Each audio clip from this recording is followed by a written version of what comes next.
Rome was not born in ruins, but it was already walking toward them long before Julius Caesar drew his first breath. In the 1st century before Christ, the city that had once conquered the known world, raised invincible legions, and made kings bow before its standards, now found itself trapped in its own decaying glory.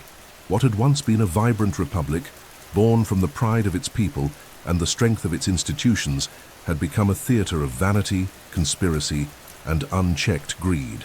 Senators, once guardians of virtue and the collective interest, had turned into lords of fortune and commanders of private armies, battling each other for control of a city where laws were worth less than the coins used to buy them.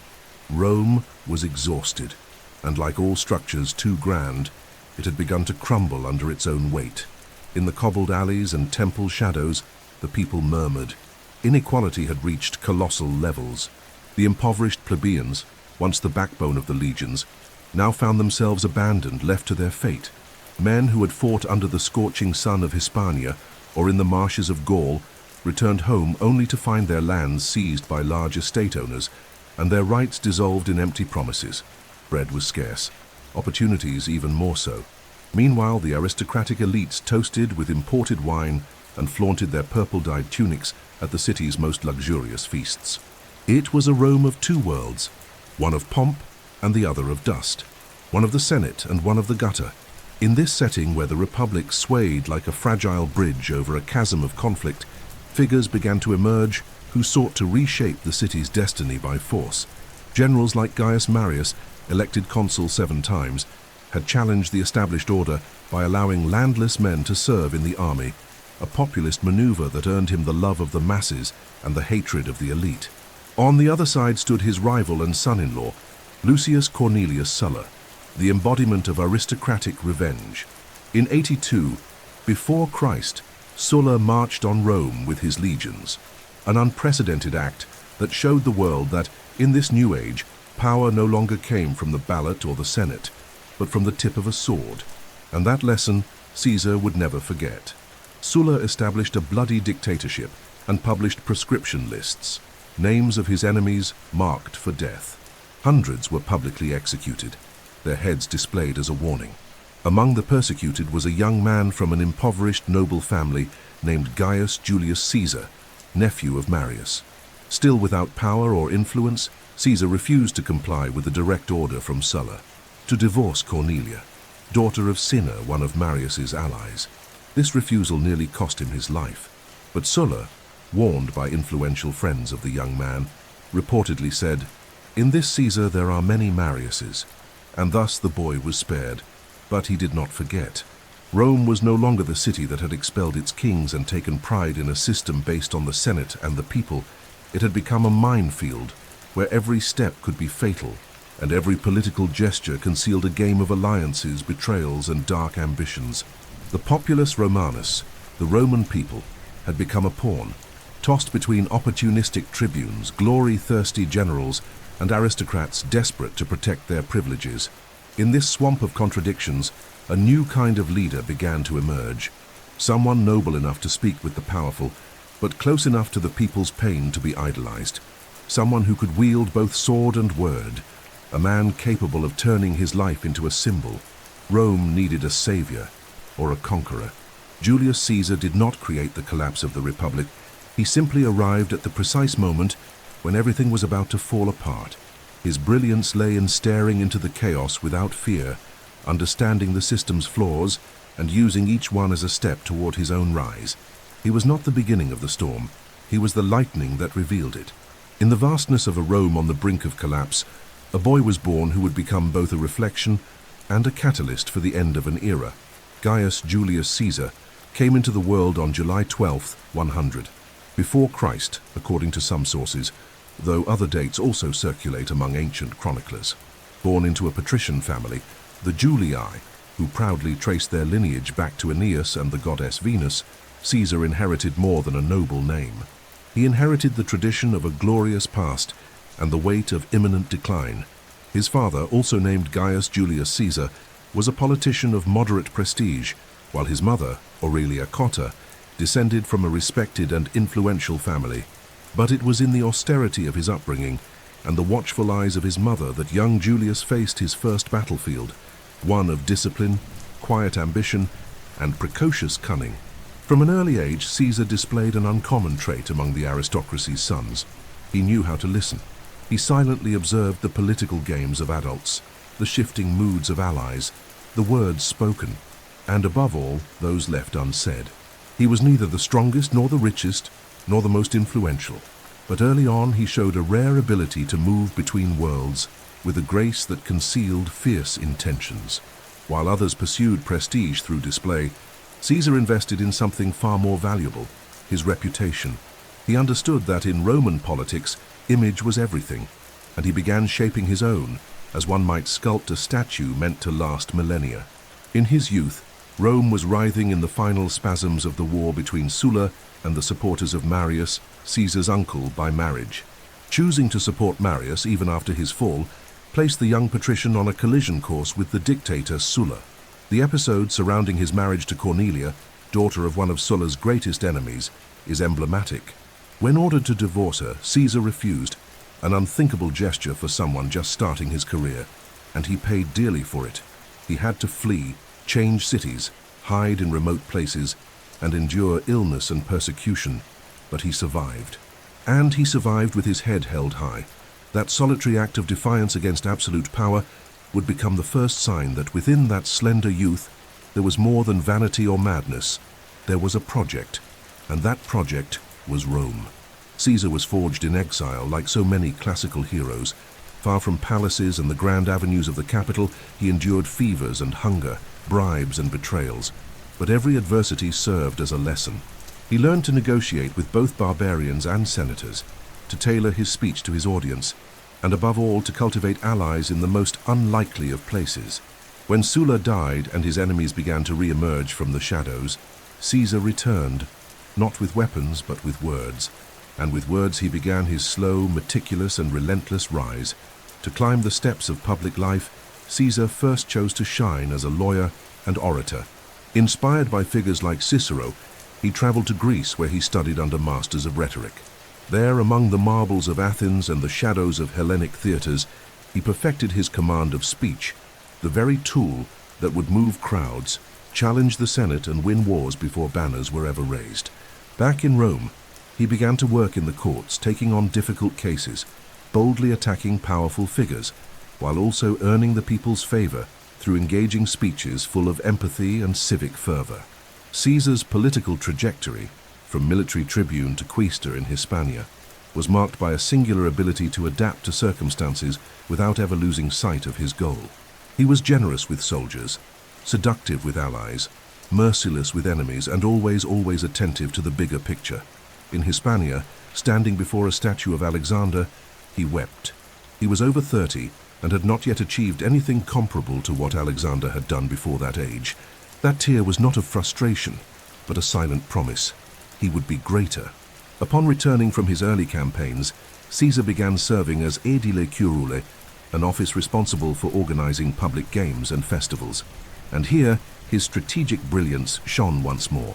Instead of economizing and showing restraint, he spent fortunes, which he did not have, to provide the people with the most spectacular events Rome had ever seen: gladiator games, theater, chariot races, food distributions, all funded by monstrous debts. But these debts were not carelessness, they were investments. Each game was a vote, each spectacle a vivid memory in the minds of thousands of Romans. And thus, the young patrician became, little by little, a man of the people. The name Julius Caesar began to circulate with reverence and fear. He was no longer just the nephew of Marius or the rebel who had defied Sulla. He was now a symbol of youthful ambition, undeniable talent, and a new kind of politician who did not depend on tradition, but on vision.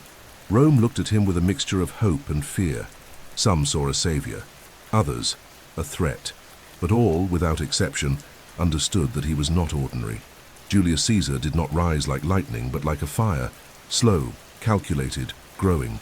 By the end of this first phase of his life, he had already grasped the essence of the republic that surrounded him, a rigged game, where the winners were not the noblest, but the most skilled, and he was ready to play, but not as a mere participant. Caesar had his eyes on the entire board, Julius Caesar, the young exile who had defied Sulla and survived the storm, now returned to Rome not as a changed man, but as someone who had finally understood the invisible mechanisms that governed the fate of the Republic. The political game was cruel, made of masks, fleeting alliances, whispered betrayals in shadowed corridors, and votes bought with promises and blood. And Caesar, forged by the fire of adversity and the study of words, had become a master both on the stage and behind the scenes.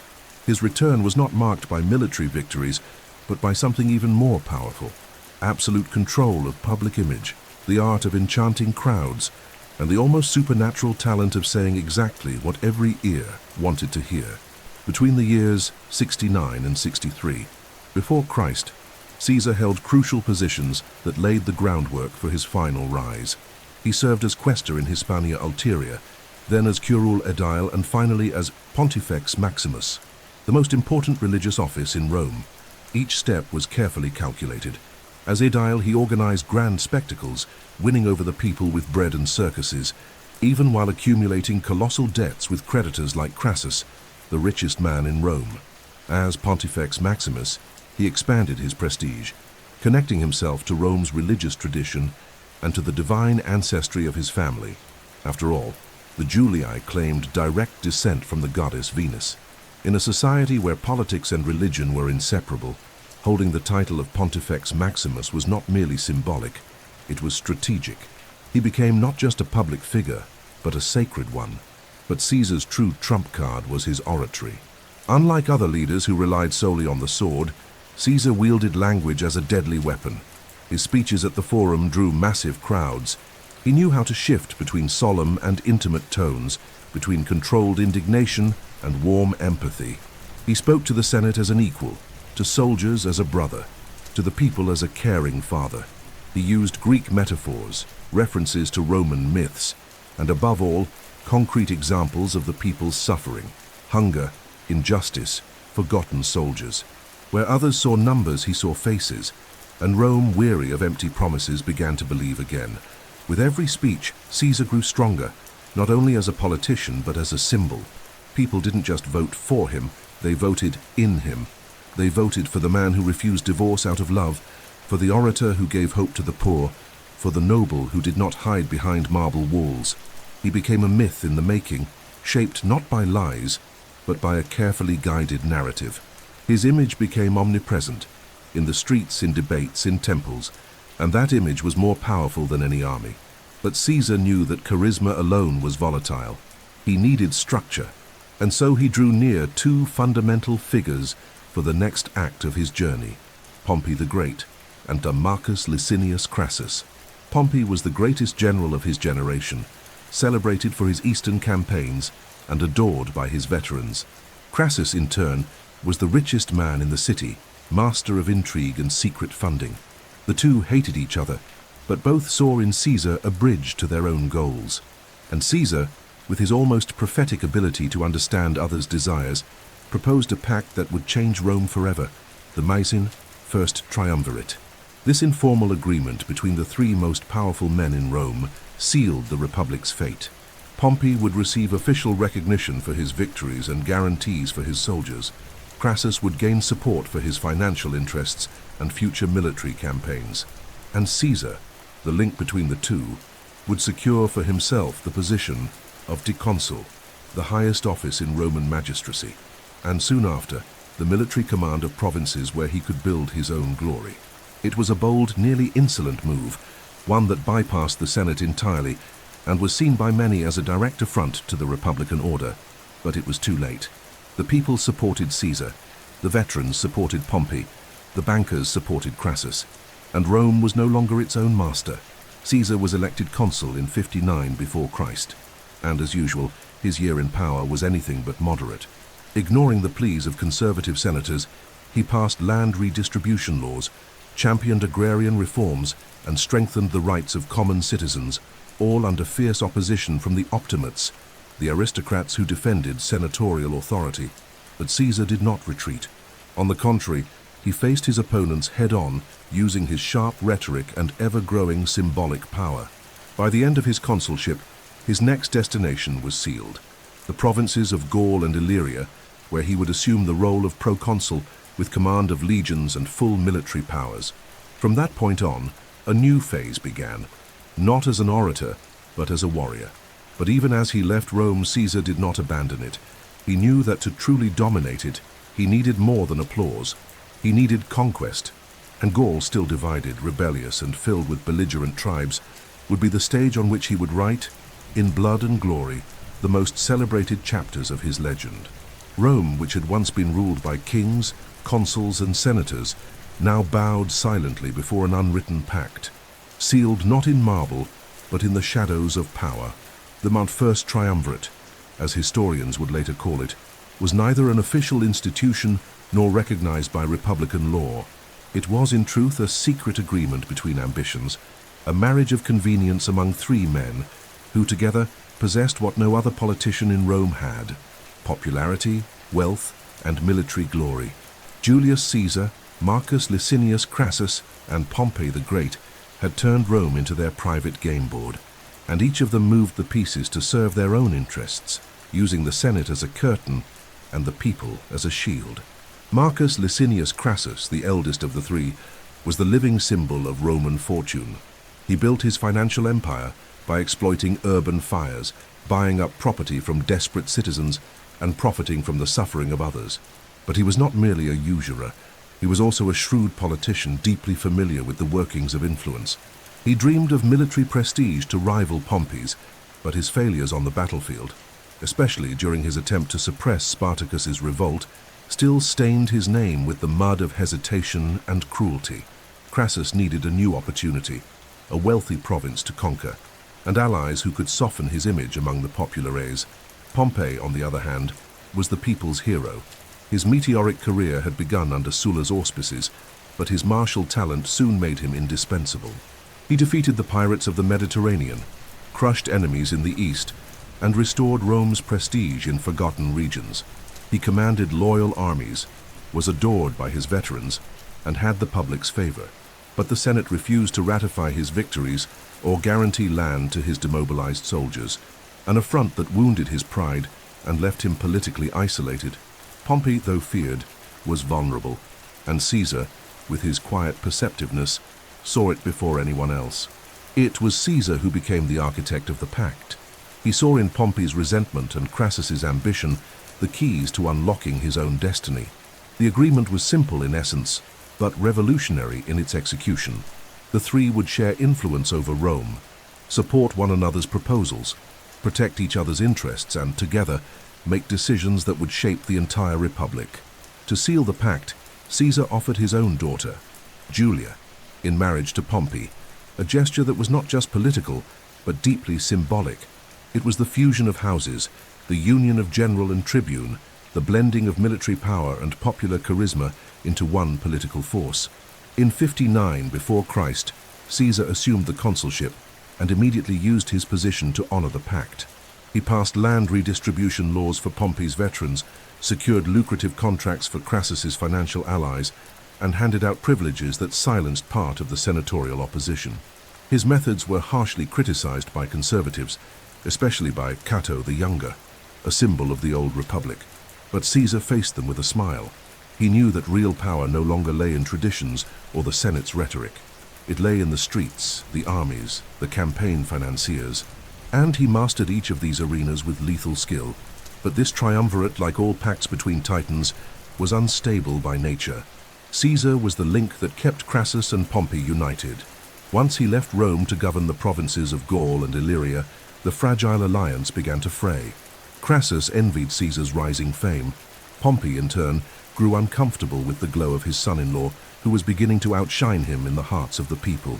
The death of Julia in 54 before Christ was the first fatal blow to the union. Without her, the emotional bond between Caesar and Pompey dissolved. Only the political pact remained, slowly crumbling under rising tension. Still, during the early years of the Gallic campaigns, the triumvirate held its strength. Crassus received command of Syria, where he planned a campaign against the Parthians, a final attempt to attain the military glory he had long craved. But that expedition would be his undoing. In 53 before Christ, at the Battle of Caridi, Crassus was brutally and humiliatingly defeated. His legions were slaughtered, and he himself was killed under grotesque circumstances. Some say molten gold was poured into his throat, a symbolic punishment for his insatiable greed. With his death, the three-legged stool that had supported Rome's parallel power structure collapsed. Pompey, now without Caesar nearby and without Crassus as a counterbalance, began drawing closer to the Senate.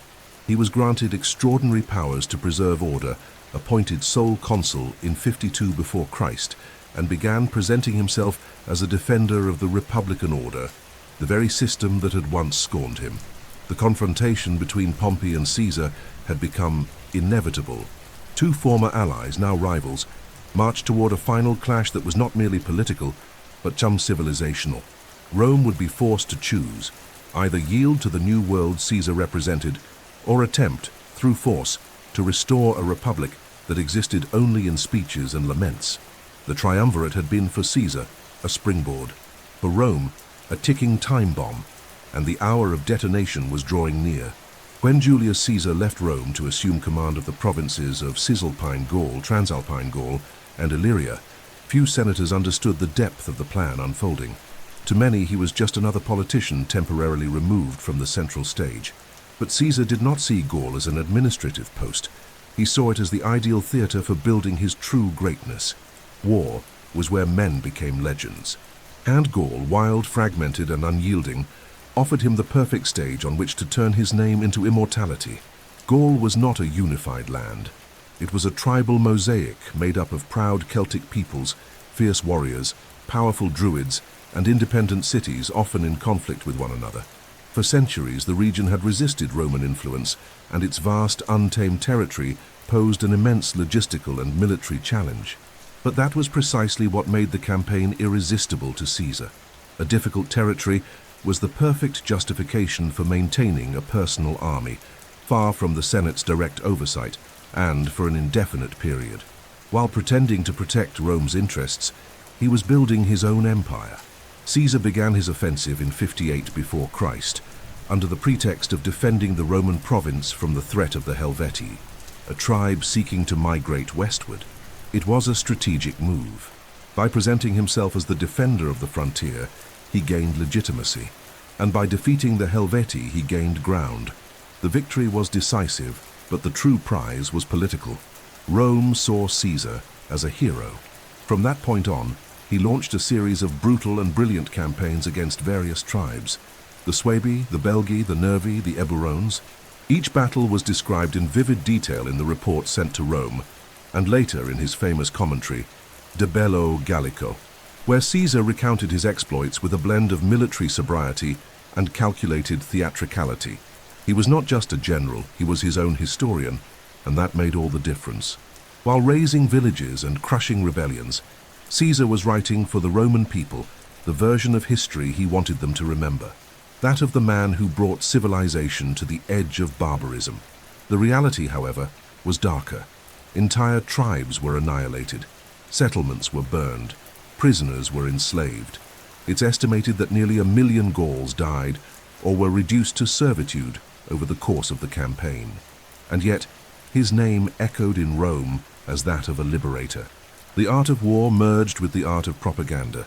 The apex of the conquest came in 52 before Christ, when Caesar faced his most formidable enemy, Vercingetorix, leader of the Arverni. Young, charismatic, and a brilliant strategist, Vercingetorix managed to unite rival tribes into an unprecedented resistance against the Romans. The campaign culminated in the siege of Alesia, one of the most extraordinary operations in military history. Caesar, surrounding the city, found himself surrounded in turn by an enemy relief army.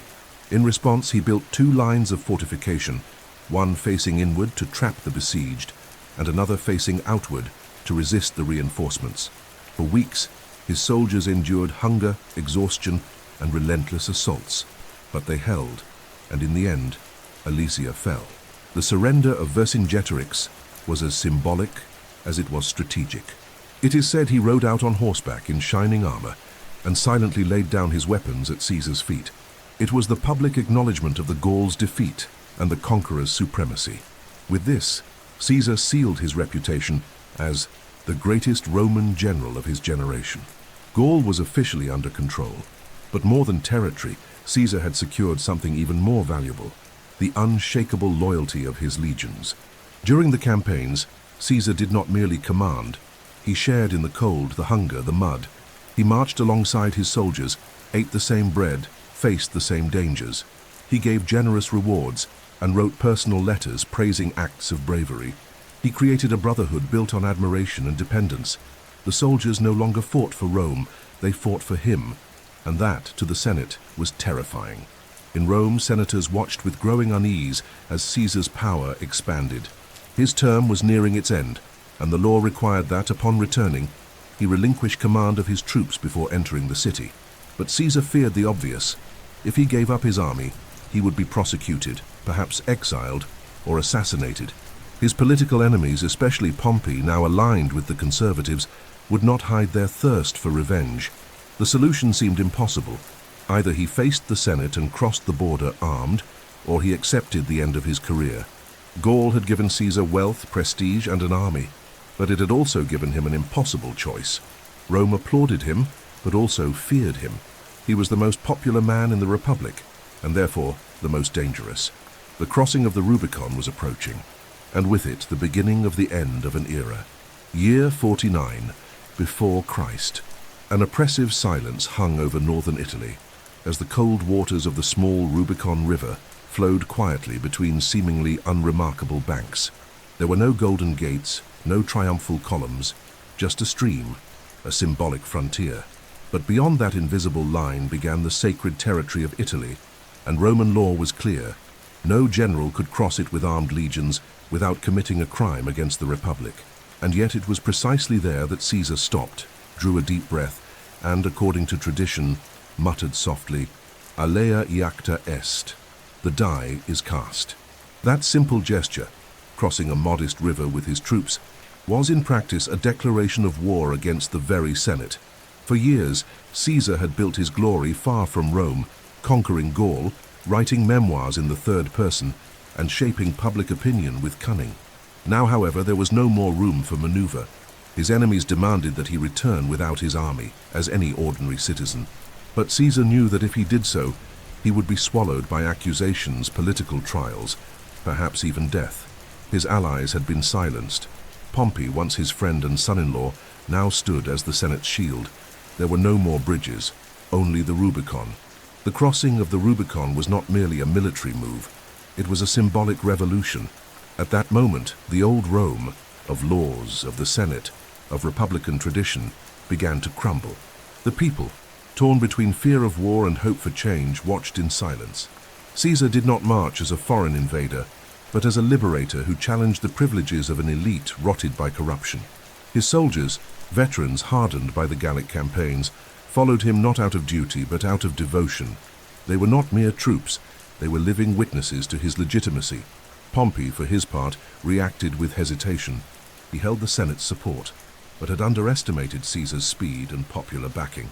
When he received news of the crossing, he chose to withdraw from Rome and regroup in southern Italy and later in Greece, hoping to defeat Caesar in a prolonged war.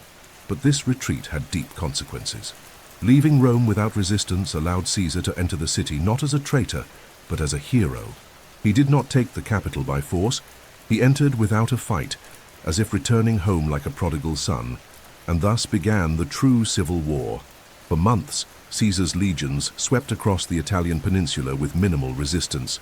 Most cities surrendered peacefully. Some even celebrated his arrival. Pompey's veterans were disorganized and divided.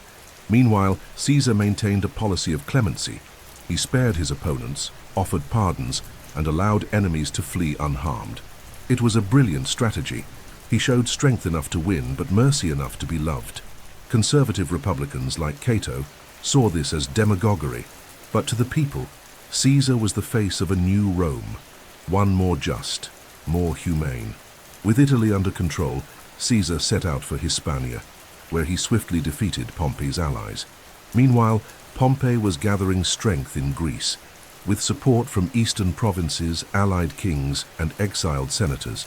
The final battle between the two giants loomed near, but before marching against his former ally, Caesar needed to settle internal matters.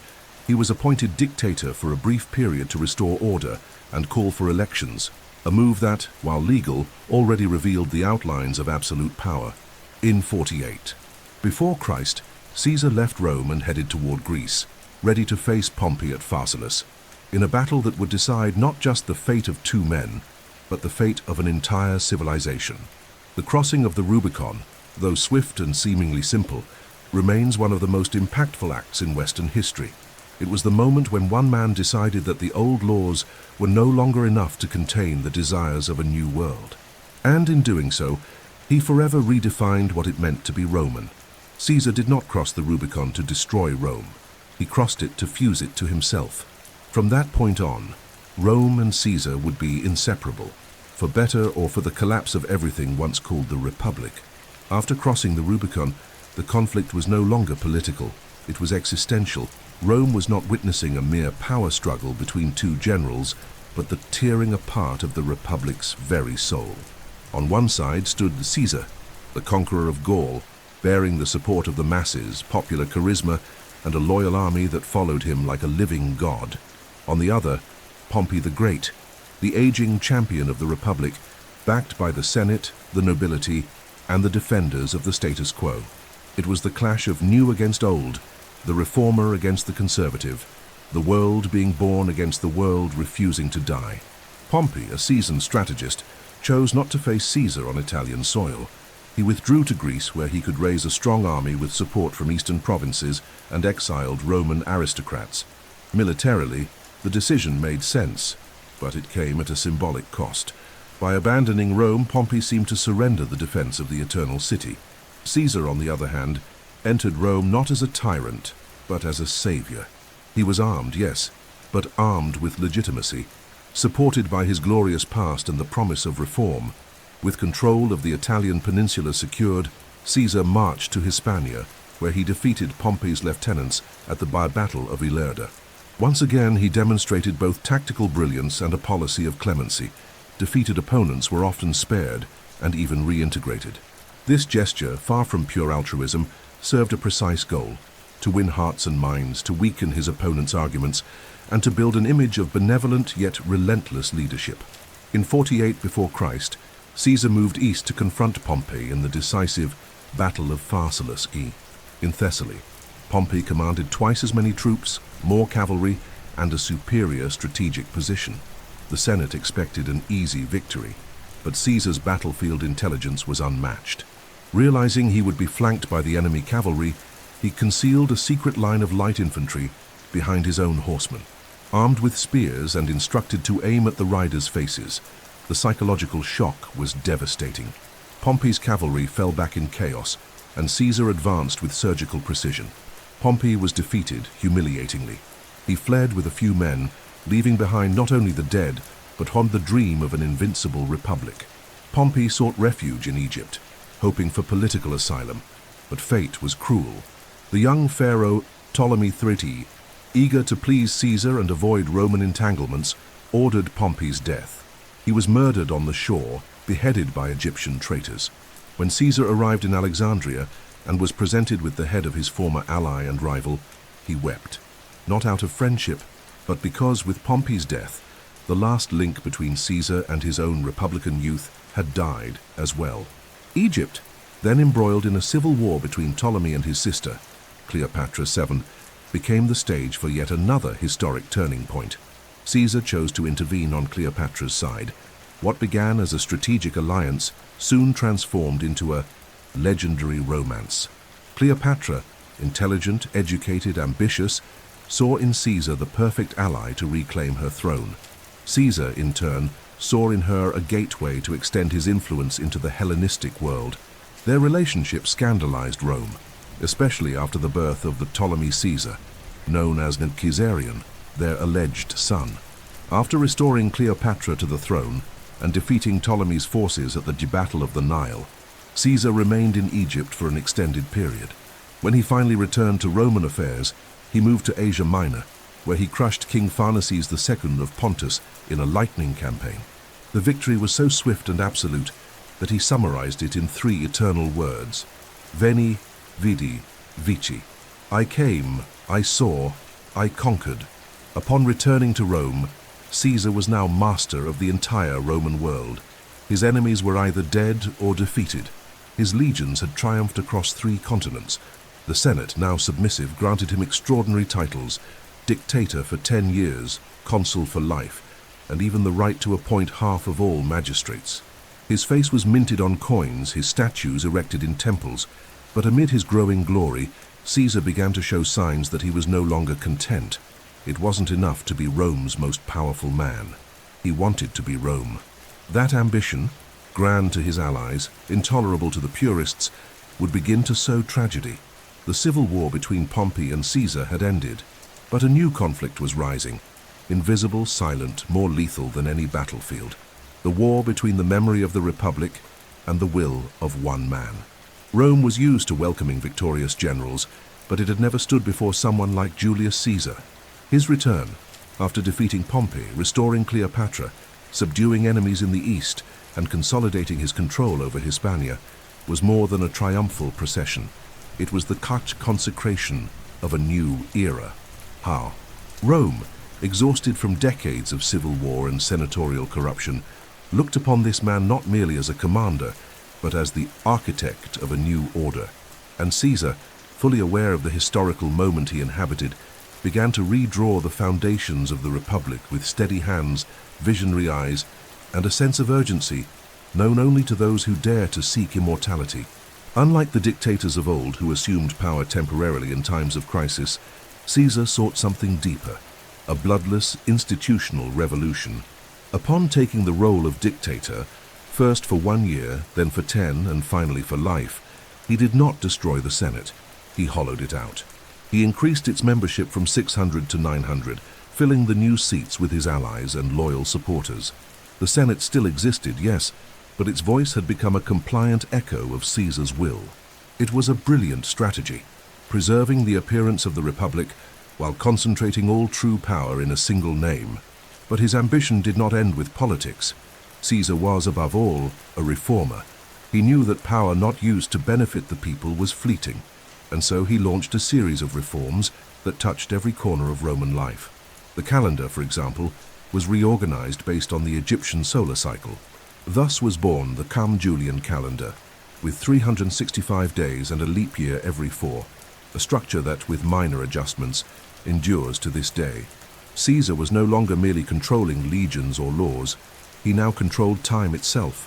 In economics, he redistributed land, reduced public debt, and limited the number of beneficiaries of state grain, seeking to curb urban parasitism.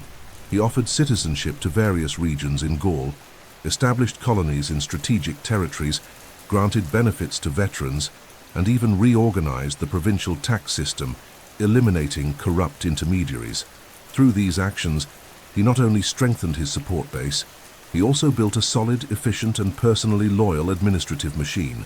Rome ceased to be a patchwork of local alliances and became a single body, pulsing with life and unified under one mind. Caesar also understood the power of symbols. He accepted divine honors, had his statue placed among the gods in temples, was named Father of the Fatherland, donned the purple mantle of kings, and began to be addressed increasingly as Imperator. In a city that had once expelled its kings, these gestures stirred unease. His opponents whispered, "He wants to be king." And although Caesar formally rejected the crown, the signs kept mounting. When Mark Antony tried to crown him publicly during the Lupercalia, and he refused before the crowd, some praised his humility, others saw theater. The line between republic and monarchy was growing ever more blurred, but the greatest threat to Caesar did not come from the people. It came from his own peers. Senators, heirs to a millennia-old tradition, watched helplessly as their privileges eroded. The elder statesmen felt their once sacred names bending before newcomers elevated by Caesar's favor. The young, deprived of legitimate political ambition, saw the future slipping away. Caesar's clemency, paradoxically, became a strategic error. He spared many who deep down dreamed of seeing him dead. And there was another sentiment, vague, unnamed, but deeply felt.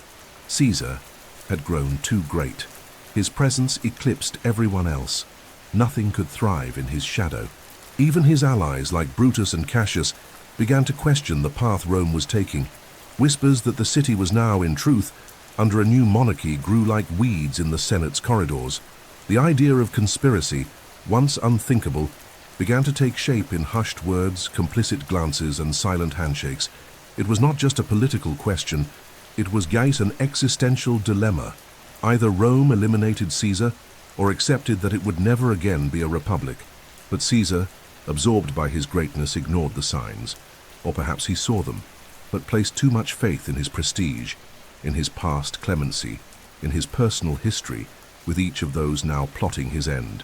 Perhaps he believed Rome loved him too much to kill him, or perhaps he knew deep down that a man like him does not die in quiet old age. He dies at his peak, like a comet refusing to fade. And so, as he reformed calendars, rewrote laws, and planned a new campaign to the east, dreaming of defeating the Parthians and rivaling Alexander the Great, Caesar approached death with the same pride with which he once crossed the Rubicon. The city he had saved was preparing to betray him, and the Senate, now a stage, was about to become the setting of his final tragedy. Rome had known betrayals, conspiracies, and tyrannies before, but nothing had prepared it for what would unfold within the heart of the Senate on March 15th, 44th, before Christ, the 2 Ides of March, as they would forever be remembered. There, in the very core of the Republic, where laws had been born, where consuls had spoken, and where the gods had been consulted for centuries, a handful of men, consumed by fear and nostalgia for a dying past, would raise their daggers not just against a man, but against time itself. Julius Caesar, lifetime dictator, master of Rome, relentless reformer and living symbol of a new era, walked toward the theater of Pompey, where the Senate was temporarily meeting while the Curia was under renovation. The location, ironically, had been built by Pompey, his former ally and later rival, whose shadow now hovered over that moment with symbolic intensity. For those who believed in omens, they were everywhere. Lightning tore through the skies. Birds acted strangely. Caesar's wife, now Calpurnia, had dreamt of his death and begged him not to leave that day. But Caesar, wrapped in the aura of his invincibility, smiled. What is destined will come to pass. More than 60 senators were involved in the conspiracy. Among them, Marcus Junius Brutus, son of Servilia, Caesar's former lover, and a man he loved like a son. Also present was Cassius Longinus, the strategic mind behind the plot, and respected names such as Casca, Decimus Brutus, Trebonius, and others who had once been pardoned by Caesar in previous wars.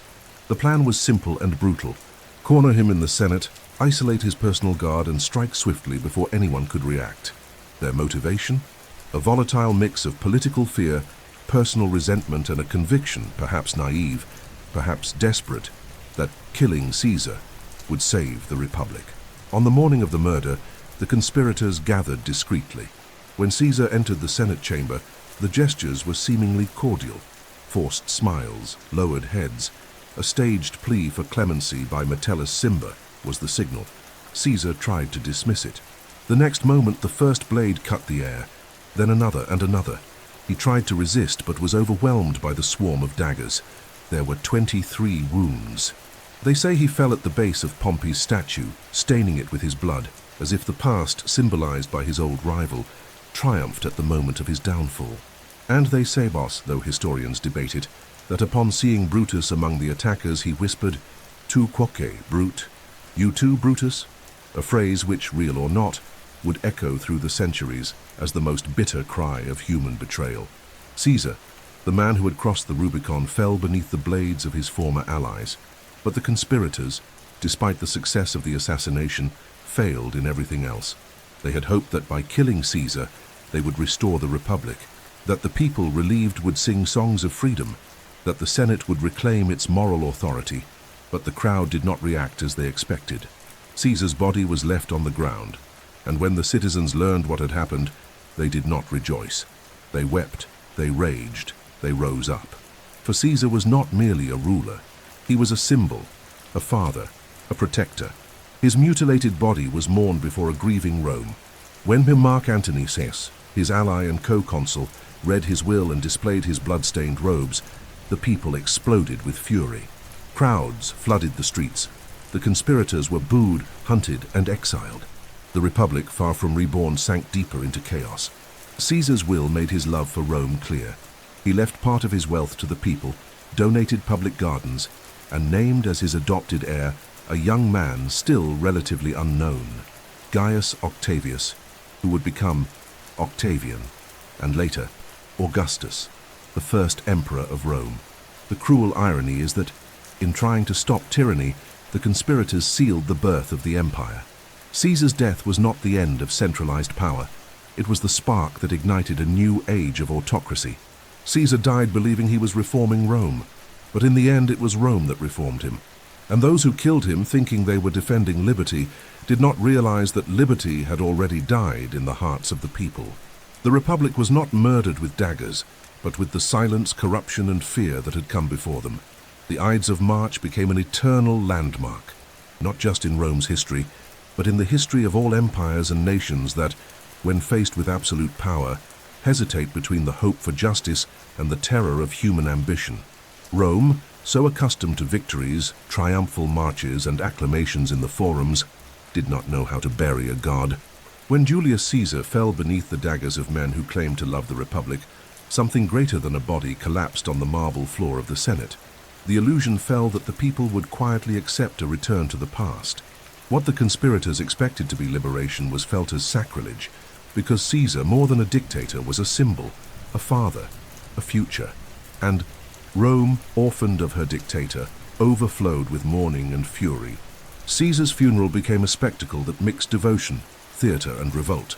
Mark Antony, the consul who had shared power with him, assumed the role of funeral orator, and there, before the people, his speech was not an elegy, it was a spark.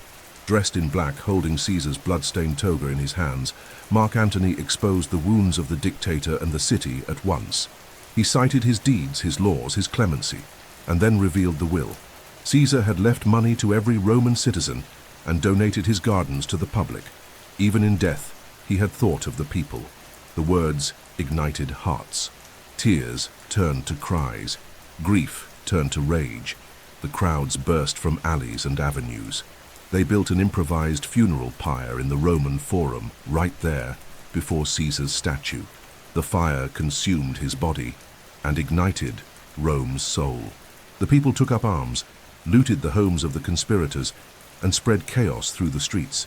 Brutus, Cassius, Decimus, and the others fled in haste, protected by guards or hidden by allies.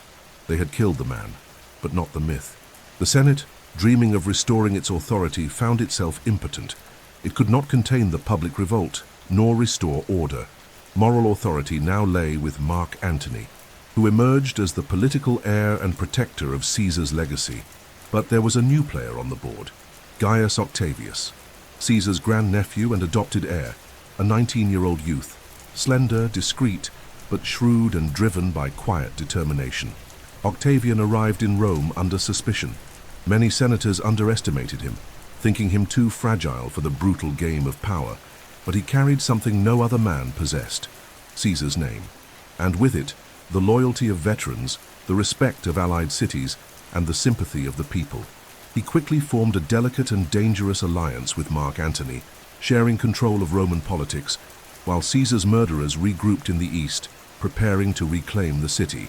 Collective mourning was not just emotion, it became a political force. Statues of Caesar were erected. His name began to be worshipped. He was declared divine by the Senate, Divus Julius, becoming the first Roman citizen to be officially deified. Within months, Caesar was no longer simply remembered. He was adored. Those who had spilled his blood were now seen as persecutors of the gods. The consequences of his death were immediate and violent. The attempt to restore the Republic failed before it could begin. The people, who had once accepted the Senate's authority as tradition, now saw it as an obstacle to justice, and those who had cried for liberty now cried for a new Caesar, someone who would restore stability, bread, and order. Rome once again asked for an emperor, even without calling him one. The mourning for Caesar shaped Rome's destiny more deeply than any living reform he could have enacted, because he died at his peak, at the center, at the very moment his absence would be felt with overwhelming force, and that, more than his campaigns, more than his laws, immortalized his figure. The streets of Rome would never be the same. The forums would no longer echo only senatorial speeches. Something had awakened, a new mentality, a new relationship between the people and power. The days of the Republic, though still alive on paper, had been buried alongside Caesar's body.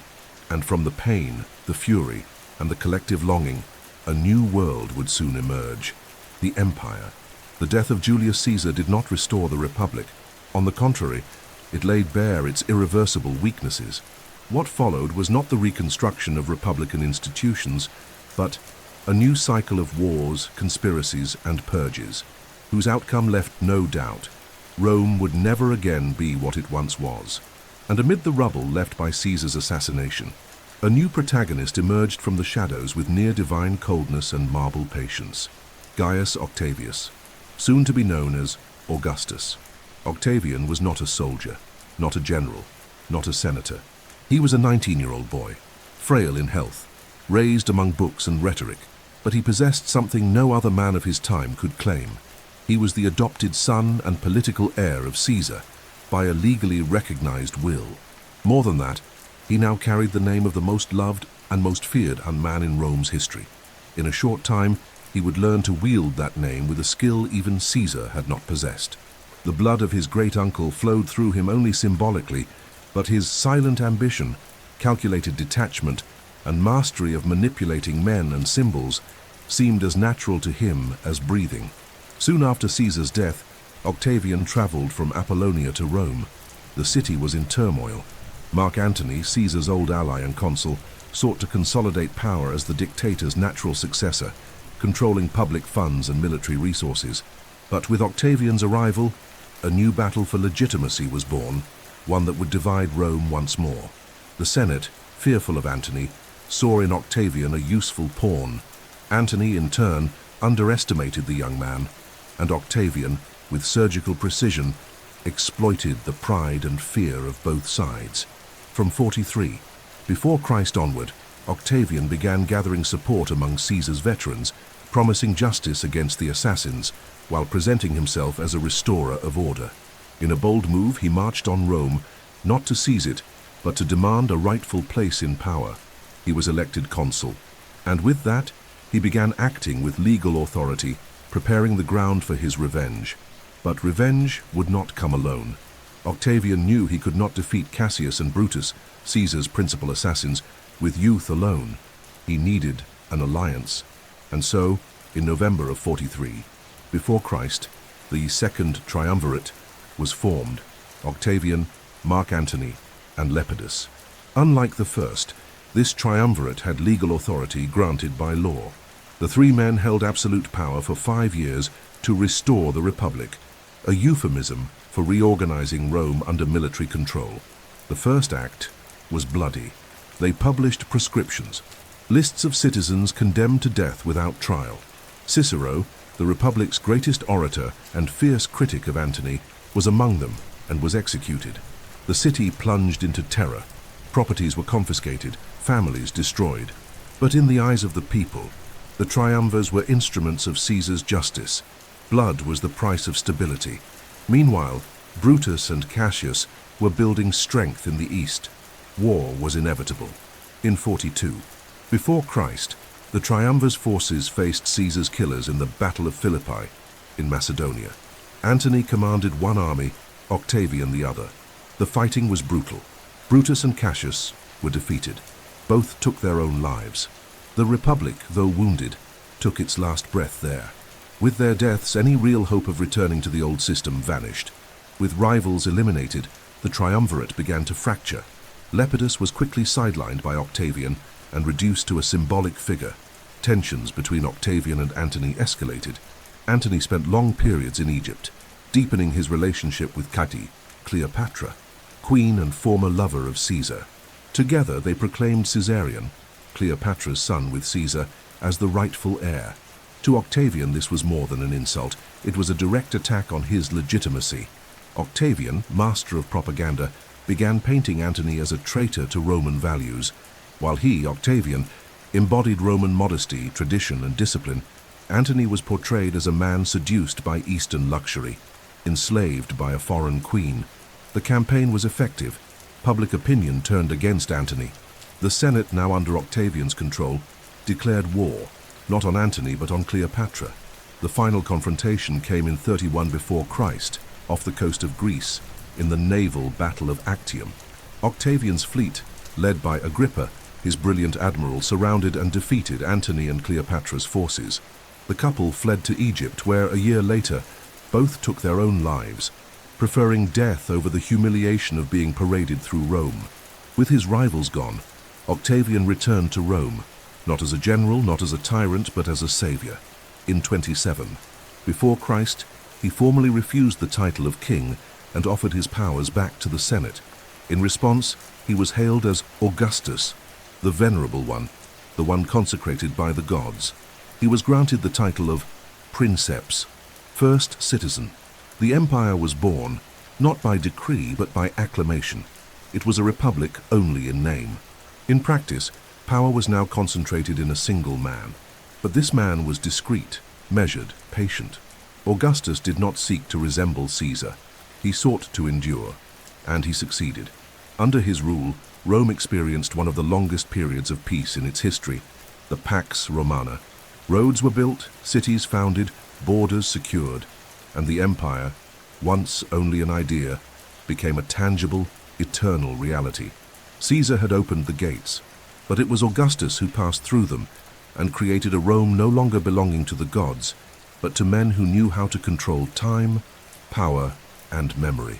The body of Julius Caesar has rested for centuries beneath the ashes of time, but his shadow has never stopped walking across the world. No other Roman figure, not Augustus, not Cicero, not Trajan, not even Nero, has been so remembered, debated, studied, quoted, imitated, or feared, because Caesar was not merely a man. He was a dividing line between two eras, a moment of rupture between what Rome had been and what it would forever become.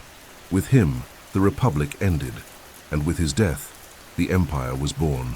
An empire that would last more than 400 years in the West and more than 1,000 in the East. An empire that would forever carry the name of his title, Caesar, which would become Kaiser, Tsar, the Caesar of the world. But who was this man truly?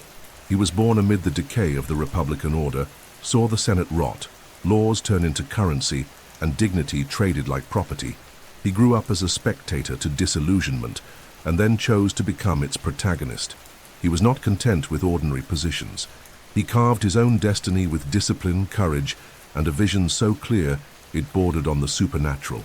He learned through exile, negotiated with men, captivated crowds, and used every step of life as part of a greater plan to become the very embodiment of Rome. Caesar was a soldier, a politician, a reformer, but he was also a writer. His De Bello Gallico is not merely a chronicle of battles, it is a manifesto of leadership, of authority, of strategy. Writing in the third person, he narrated his deeds as if they belonged to a mythical figure. His phrases became eternal. The die is cast. I came, I saw, I conquered. You too, Brutus? Real or not, these words transcended history and entered the soul of Western culture. The Church, centuries later, would borrow the Senate's language that declared him divine to shape the sanctity of its martyrs. Emperors who followed would try to imitate or surpass him and fail. Alexander the Great came before Caesar. Napoleon and Hitler would come centuries later. But none of them achieved what Caesar did, to redefine what absolute power meant and still die adored. In terms of reform, Caesar transformed how the Roman world functioned. The calendar we use today was born from his reforms. The structure of provinces, the tax system, the organization of the army, the very notion of imperial citizenship were all planted by his hand. He understood that Rome could no longer be just a city by the Tiber. It had to become a universal idea. But he was also contradictory. Caesar killed to unite, concentrated power while speaking of reform, saved the plebs while crushing entire tribes in Gaul. He was adored and hated, beloved by those who benefited from his generosity, feared by those who saw in him the destruction of political balance. And that ambiguity makes him more complex than any myth. He was a man, but a man whose ambition was so vast that even the world seemed insufficient. Those who killed him were never remembered with glory. Brutus, Cassius, and the others were defeated by history, because the people did not want an abstract ideal of the Republic. They wanted bread, stability, pride, and order, and Caesar, with his steady presence and piercing gaze, offered that like no other. Even in death, he was stronger. The empire that followed was built with his name, his methods, his logic. Over the centuries, his image was reinvented. Plutarch wrote of him with admiration. Suetonius explored his eccentricities. Tacitus analyzed his consequences. And Shakespeare, much later, immortalized him on stage, putting into his assassins' mouths dilemmas that still echo today. I loved Caesar less, but I loved Rome more. Yet generation after generation, the audience continued to love Caesar more. Because deep down, Caesar is the mirror of our own tension, between order and freedom, between progress and tradition, between dream and blood. Rome came before him, Rome lived with him, and Rome never stopped being after him. Julius Caesar did not merely change Rome's destiny. He fused his identity with that of the eternal city. He became time, he became the measure, he became Rome.